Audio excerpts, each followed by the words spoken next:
हर हर महादेव सभी मित्रों को। Welcome to electronic study YouTube channel.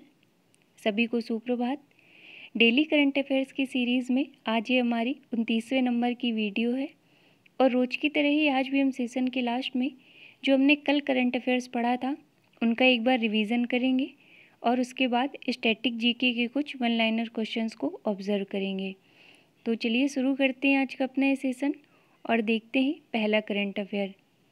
Sher Bahadur Deupa ने नेपाल के नए प्रधानमंत्री के रूप में शपथ ली है और इससे पहले नेपाल के कार्यवाहक प्रधानमंत्री केपी शर्मा ओली ने मुख्य प्रधानमंत्री पद से इस्तीफा दे दिया था सुप्रीम कोर्ट के कहने पर। तो अब नेपाल के नए प्रधानमंत्री के रूप में शेर बहादुर देउबा नियुक्त हुए हैं और 13 जुलाई 2021 को शेर बहादुर देउबा नेपाल के 5वीं बार प्रधानमंत्री बने हैं। अगला है, पुर्तगाल के कप्तान क्रिस्टियानो रोनाल्डो ने यूरो कप 2020 में टॉप स्कोर करके गोल्डन बूट अवार्ड अपने नाम कर लिया है और इस यूरोपीय फुटबॉल चैंपियनशिप में उन्होंने 5 गोल दागे थे जिसके लिए उन्हें इस अवार्ड से सम्मानित किया गया था। और यदि बात की जाए यूरो 2020 में विजेता कौन रहा है तो इटली ने पेनल्टी शूट आउट में 3-2 से इंग्लैंड को हराकर यूरो कप 2020 अपने नाम कर लिया है और इसी के साथ 55 साल बाद इटली ने यूरो कप जीता है जिसके तहत इटली को 103.5 करोड़ रुपए की धनराशि प्रदान की गई और यूरो कप को फुटबॉल का मिनी वर्ल्ड कप भी कहा जाता है। अगला बिंदु है, जैसा कि मैंने आपको बताया कि क्रिस्टियानो रोनाल्डो जो कि पुर्तगाल से संबंध रखते हैं, इनको गोल्डन बूट अवार्ड मिला है और वहीं पर सिल्वर बूट अवार्ड से पैट्रिक स्किक जो कि चेक गणराज्य से संबंध रखते हैं, इनको नवाजा गया है और ब्रॉन्ज बूट करीम बेंजेमा जो कि फ्रांस से संबंध रखते हैं, इनको ब्रॉन्ज बूट से नवाजा गया है। और यदि बात की जाए प्लेयर ऑफ द टूर्नामेंट की तो ये मिला है जियान लुइगी डोनारुम्मा जो कि इटली से संबंध रखते हैं। तो इतने तथ्य आप यूरो कप 2020 के विषय में ध्यान रखिएगा। अगला देखते हैं, श्याम श्रीनिवासन को फेडरल बैंक के प्रबंध निदेशक यानी कि एमडी और मुख्य कार्यकारी अधिकारी यानी सीईओ के रूप में नियुक्त किया गया है। अगला बिंदु है बैड बैंक। ये बैड बैंक होता क्या है तो बैंकों और वित्तीय संस्थाओं को बैड लोन से निजात दिलाने के लिए एक प्रस्तावित संस्था है और इसका दूसरा नाम national asset reconstruction company limited भी है। तो इसके पहले सीईओ के रूप में पद्म कुमार मंगलम नायर नियुक्त हुए हैं। ध्यान रखिएगा ये दोनों अलग अलग बिंदु हैं। यदि आपसे पूछा जाए फेडरल बैंक के एमडी और सीईओ के रूप में कौन नियुक्त हुआ है तो ये हैं श्याम श्रीनिवासन और बैड बैंक के सीईओ के रूप में यानी पहले सीईओ के रूप में पद्म कुमार मंगलम नायर नियुक्त हुए हैं। अगला देखते हैं,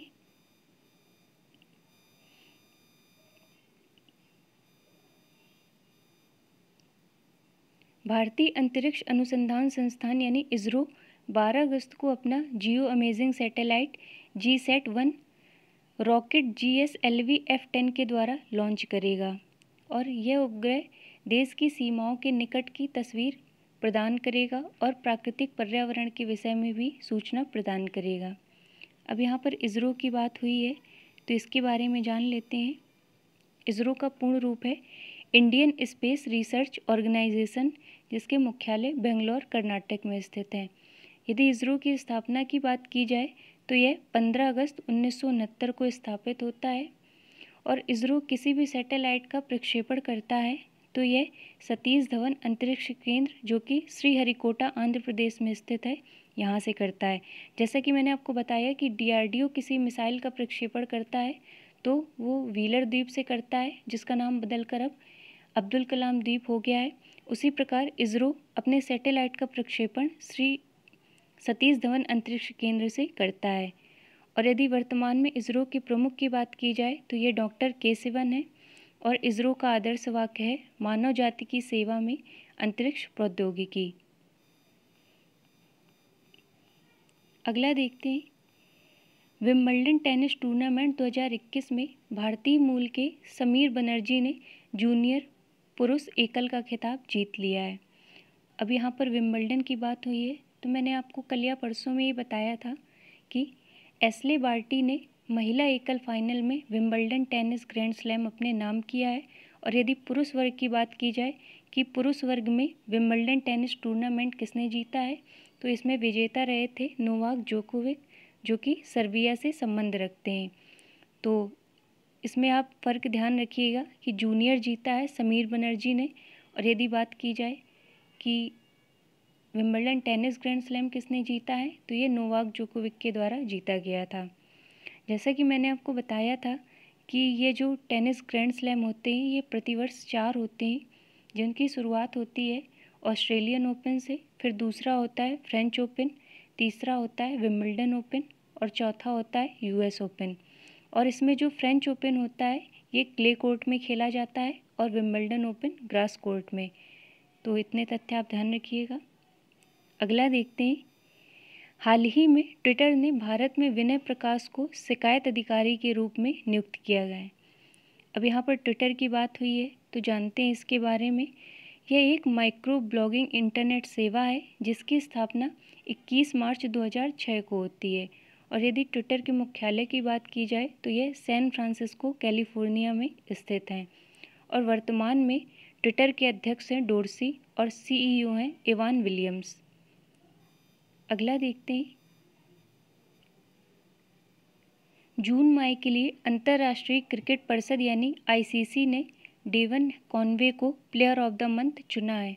इसके बारे में मैंने आपको पहले ही बताया है कि इंटरनेशनल क्रिकेट काउंसिल के द्वारा एक सीरीज की शुरुआत की गई थी जनवरी माह से, जिसका नाम था प्लेयर ऑफ द मंथ। इसमें प्रत्येक महीने के लिए सर्वश्रेष्ठ खिलाड़ी चुने जाते थे, जिसमें यदि बात की जाए जनवरी की, यानी जब से इसकी शुरुआत हुई, तो जनवरी 2021 का प्लेयर ऑफ द मंथ खिताब ऋषभ पंत को मिला था। फरवरी 2021 का प्लेयर ऑफ द मंथ का खिताब रविचंद्रन अश्विन को मिला। मार्च माह के लिए भुवनेश्वर कुमार को और अप्रैल के लिए बाबर आजम को। यदि बात की जाए मई की, तो मई में प्लेयर ऑफ द मंथ का खिताब मुशफिकुर रहीम को मिला था, जो कि बांग्लादेश से संबंध रखते हैं। और अब जून माह के लिए डेवन कॉनवे को प्लेयर ऑफ द मंथ चुना गया है। तो इन सब के नाम आप ध्यान रखिएगा। तो आज के इस करंट अफेयर्स की श्रृंखला में इतना ही। अब हम एक बार रिवीजन कर लेते हैं जो हमने कल पढ़ा था। पहला हमने पढ़ा था वेस्ट इंडीज के विस्फोटक बल्लेबाज क्रिस गेल T20 क्रिकेट में 14,000 रन बनाने वाले पहले बल्लेबाज बन गए। अगला है यूपी जनसंख्या नियंत्रण स्थिरीकरण व कल्याण विधेयक 2021 का ड्राफ्ट तैयार हो चुका है। और इस विधेयक में 2 से अधिक बच्चे होने पर सरकारी नौकरी में आवेदन से लेकर स्थानीय निकायों में चुनाव लड़ने पर रोक लगाने का प्रस्ताव रखा गया है। अगला हमने पढ़ा था हाल ही में असम सरकार द्वारा यह फैसला लिया गया कि राज्य के जनजातीय और स्वदेशी समुदाय की संस्कृति व परंपरा की रक्षा व संरक्षण के लिए एक नया विभाग स्थापित किया जाएगा, जिसके तहत उन्हें आर्थिक सहायता भी प्रदान की जाएगी। और एक तथ्य मैंने कल आपको बताया था कि जो खेलो इंडिया यूथ गेम्स 2021 है, इसका आयोजन पंचकुला हरियाणा में होगा। और अब ये मनोहर लाल खट्टर के द्वारा स्थगित हो गए हैं, इन्हें आप ध्यान रखिएगा। तो अब इसका आयोजन होगा तो पंचकुला हरियाणा में ही, परंतु 2022 में होगा। और आपको बहुत अच्छे से पता होगा कि ऐसा कोविड-19 के चलते किया गया है। तो यहीं पर आप एक पॉइंट बना के लिख लीजिएगा कि ये जो गेम है ये अब स्थगित हो गए हैं और 2022 में इनका आयोजन हरियाणा में होगा। और खेलो इंडिया यूथ गेम्स का पहला संस्करण कहाँ हुआ था, तो ये वर्ष 2018 में नई दिल्ली में हुआ था। दूसरा संस्करण पुणे महाराष्ट्र 2019 में हुआ था। तीसरा संस्करण गुवाहाटी में हुआ था जो वर्ष 2020 में हुआ था। अगला हमने पढ़ा था मुख्यमंत्री कोविड-19 विधवा सहायता योजना।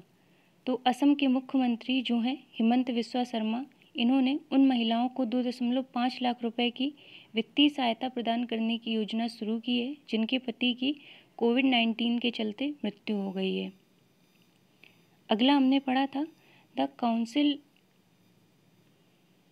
The Indian council for culture relations यानी ICCR के द्वारा दिल्ली विश्वविद्यालय में एक बंगबंधु पीठ स्थापित की जाएगी।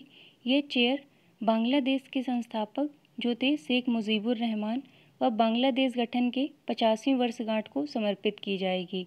आप सभी जानते होंगे बांग्लादेश के राष्ट्रपति जो थे शेख मुजीबुर रहमान, इनको बंग बंधु के नाम से भी हम जानते थे और इन्हें गांधी शांति पुरस्कार 2020 से भी सम्मानित किया गया था।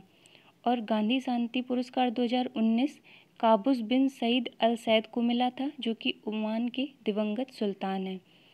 और एक तथ्य ध्यान रखिएगा, मैंने आपको बताया था कि गांधी शांति पुरस्कार 2019 और गांधी शांति पुरस्कार 2020 यह दोनों ही वर्ष 2021 में दिए गए हैं।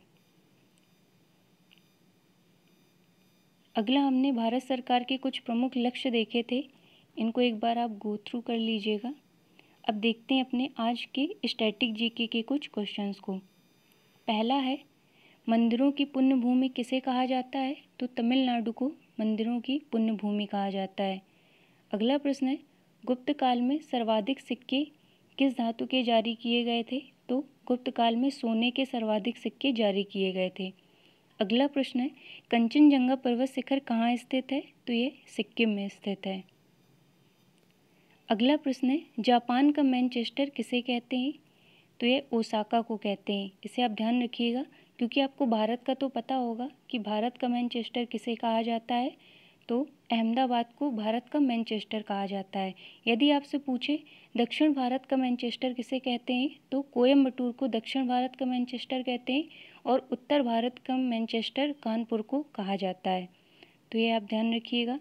अगला देखते हैं, एक नारा दिया गया था भारत भारतीयों के लिए, तो ये नारा किसके द्वारा दिया गया था? तो आर्य समाज के द्वारा यह नारा दिया गया था। अब यहाँ पर आर्य समाज की बात हुई है, तो इसकी स्थापना वर्ष 1875 में दयानंद सरस्वती जी के द्वारा होती है, जिनका एक प्रसिद्ध नारा था बैक टू वेदास। इसे भी आप ध्यान रखिएगा। अगला प्रश्न है, भारत की प्रथम बहुउद्देशीय योजना किस नदी पर स्थित हुई थी? तो यह थी दामोदर नदी पर भारत की प्रथम बहुउद्देशीय योजना स्थित की गई थी। अगला प्रश्न है, आगरा शहर को किसके द्वारा बसाया गया था? तो सिकंदर लोदी के द्वारा आगरा शहर को बसाया गया था। अगला है, विवेकानंद रॉक मेमोरियल कहाँ स्थित है? तो यह तमिलनाडु में स्थित है। अंतिम प्रश्न है, महात्मा गांधी किससे प्रभावित थे? तो ये लियो टॉलस्टॉय से प्रभावित थे। आप सभी जानते होंगे कि महात्मा गांधी से सब कोई प्रभावित था, परंतु यदि पूछा जाए कि महात्मा गांधी किससे प्रभावित थे, तो ये लियो टॉलस्टॉय से प्रभावित थे और ये 19वीं सदी के एक महान लेखक थे। तो आज की इस श्रृंखला में इतना ही। मिलते हैं अपने नेक्स्ट वीडियो में, तब तक के लिए धन्यवाद सभी को।